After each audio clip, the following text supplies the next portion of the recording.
Hello hi नमस्कार। आज देखा कौन खाइबा है।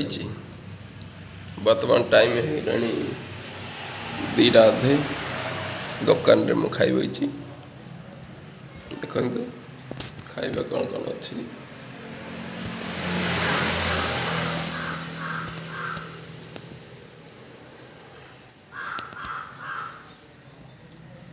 ये है नेम्बू कंचा लंका लुण, ये पियाज, ये फूलकोबी आलू चिप्स, ये चिकेन पकड़ा, ये साग भजा, ये आलू मूला तरकारी, ये मांस बड़ी भजा, ये आमर आलू चकुटा बर्तमान खिया हे